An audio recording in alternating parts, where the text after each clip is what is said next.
Hey, what's going on? Eric Cortina, Texas Barndominiums. So me and Manny are sealing some concrete today. I'm gonna give you some tips on what to do and what not to do when you're sealing concrete. All right, let's get after it. You ready, Manny? Yes. So people have been asking about you, Manny. They haven't seen you in a few days. Where you been? Working, actually. Huh? Because I've been working. So are you saying when they see you with me, you're not working? No. So as you can see in here, we already did the 250. That's done. So now we're gonna put down the 501. Let's do this, Manny. Let's do it. All right, so tip number one, make sure concrete is clean. And I don't mean kind of clean, I mean very clean. So this job right here, we are only sealing the concrete, no stained concrete. So first thing we do is we sweep the surface, get rid of all the pencil marks, get rid of anything, paint, you name it, get rid of it, okay? Then you come back, you scrub it with NutriClean. Scrub it all. When I say scrub it, we use a floor machine with a 60 grit broom attachment. Okay, so it's really digging in there. Okay, so we're gonna seal second coat. So this is what we're gonna do. We're gonna be using 501. So the 501's right over there. It's supposed to be in the shade, but now it's not. So keep it in the shade. You want to keep it in the shade because the hotter it is, the shorter your pot life, okay? So keep it in the shade at all times. In the summer, if it's really hot, you can actually throw the part B in your ice chest to cool it down. And then that way when you mix it, it'll lower the temperature of the entire mix. That's gonna give you longer working time, okay? Still, you do not want to mess around. Once you start rolling, get after it. If you have somebody else with you mixing, that's better. That way you always maintain a wet edge. So anyway, I'm gonna be rolling and Manny's gonna be mixing. I'm gonna get him in there to start helping me as well because I want to start teaching him how to roll. But anyway, typically I would just roll it on my own and I would have somebody mixing. Maintain a wet edge. I can't say that enough. All right, tip number 2. Manny put new rollers, but he did not put new frames on there. So those are the frames that we used earlier this morning. Let me see that.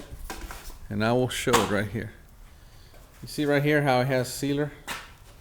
That's drying off. So all this sealer right here is going to flake off while you're rolling, and you're gonna get it all over your floors. So not good. So we use these for the P250. So P250, my rule of thumb is when you're done, just throw away the frame, the roller, and even the bucket. You don't have to throw away the bucket, just you cannot use it for sealer anymore because you almost can't ever get it clean enough. So let's replace those frames, Manny. All right, so next tip is prep your work area. We have some empty cans here from earlier. We got to get rid of all these. All we want on here is the 501. Nothing else, because you do not want to confuse 250 with 501. Remember, these are kits, so we have to mix them. We have to mix 2 cans into one, and you do not want to mix the wrong ones. So that's what Manny's doing right now.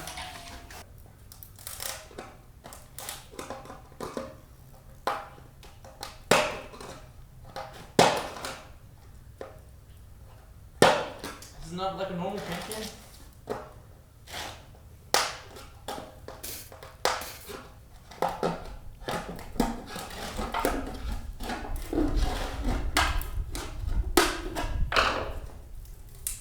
So that leads us to the next tip. Always open part B first, because they are very hard to open. These, don't worry about the rust. They've been in the trailer. So what happened is they've been in the trailer, and then we set them outside because we switched trailers and they got wet. So they got rust on them. But that's why, as you can see inside, they're nice and clear. So, but anyway, open part B ahead of time because it is really hard to open. Part A is really easy to open. Manny's about to show you how. All right, this brings us to the next tip is, Manny, wait. Clean that top of the lid first. See how it's got dirt on it? Because, you know, the first thing you're going to do when you pull it off is tilt it, and then the dirt's going to go inside the can. So, clean it off real good. Flip the can upside down. Hold on, let me get all the hard stuff off. Yeah.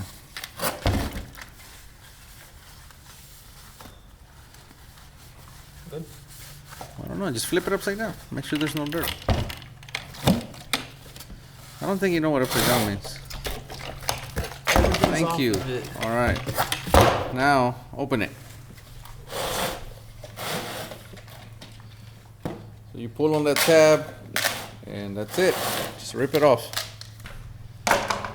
All right, dump part A into the bucket.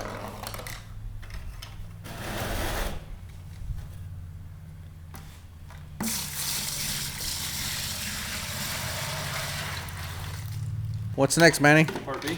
No, see that? See what I see? This is why you always mix on a board or something. Manny just did. There was no wait. Well, okay. Next mistake is you put it off the board. See, you could have had sealer on the bottom of that. You know what I mean? Mm-hmm. Once you're done with it, for one, don't do what you did where you flip the lid back over. So, just put it over here. And don't, see, the other thing you don't want to do is you don't want to put a lid on it right now. Because you're going to think it's still full. And then when we're in there mixing and it's getting away from us or we're trying to go real fast, you look out here and you're like, I still got another one out there. You know what I mean? Okay. So, this one needs to be off to the side. Okay? And those two right there, they need to be right there, stacked up. Not, you stack A and B together. There you go, right there. And then the other A and B. No, that, see, that B goes with the A that's in the bucket. This is the other one. Now, what was tip number 1? Or 2 or 3, whatever. I don't know. Get it off the sun. Now you just put it back in the sun. Remember that? Yeah. Don't slide it, because if you slide it, it'll tip over and you'll have a bad day. All right. So you put part A in the can, in the bucket. What's next? Pour on part B. No, wrong. What? So the next tip is, after you do your part A, then you add your water. Distilled water is what you want to use. You only want about 5%. That's just going to give you longer dry time.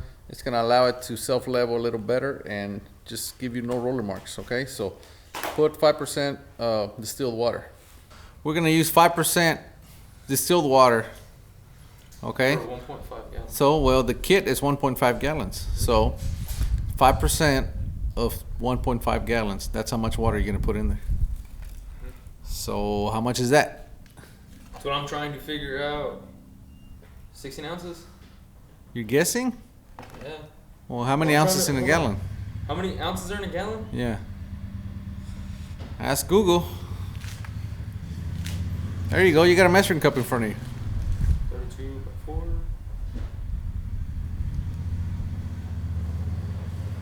128 ounces? Exactly. There's Yeah. 128 ounces in 1 gallon. But we're doing a gallon and a half. So, hold on. 192. Right? So, 192, and then 5% of that. yep. 38? Right in between? That ain't right. 40 ounces, huh? That ain't right, is it? 5%. 5% of 5. Look, 5% of 200. 10% of 200 is 20. Oh, yeah. Well, hold on. Well, Oh, I did it wrong. okay, so we're doing 5% of distilled water into the kit. There is 192 ounces. Is that what it was, Manny? Oh, what? 192 ounces? Yeah. There's 192 ounces. So what it is we have, the kit is 1.5 gallons.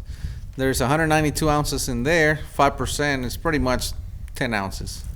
So we're gonna add 10 ounces of distilled water into the part A. Remember, 501 is water-based. If you're doing P100, that is solvent-based, so then you have to use acetone.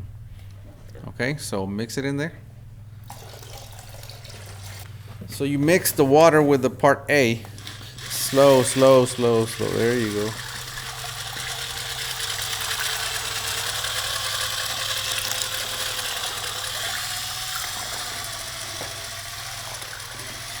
All right, now go ahead and add the part B. All right, so now that you added part B, mix slowly. So by the time you get to this point, you better have everything ready to go because you don't have much time anymore. Once you mix it, it's go time. So while he's mixing, I'm gonna get my respirator, clean off my shoes, and I'm gonna go in there and get ready.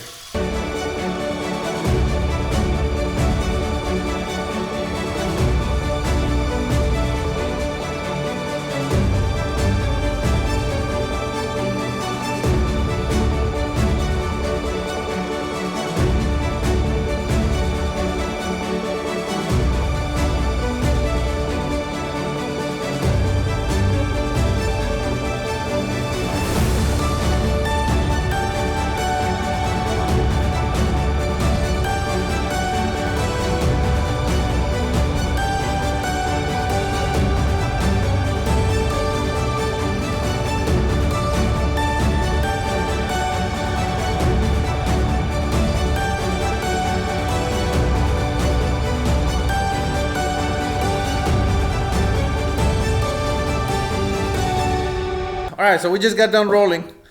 Another tip for you is mark your doors. Make sure people do not go in here. All right, so I put the sign up here. However, I don't think that's enough. So then I tape over the doorknobs. That's going to hopefully deter someone, or at least let them know that something's up. When they go reach for it, they see tape there. Hopefully by then they'll wake up and look at the other tape and go, oh crap, I'm not supposed to go in there, okay? That P250 takes about 3 hours or so to dry. The 501 takes about 8 hours. So it's getting late right now, so I don't think anybody will show up. However, you just never know, okay? So anyway, protect yourself. It's done now, it looks good, so you don't want it to get ruined now, okay?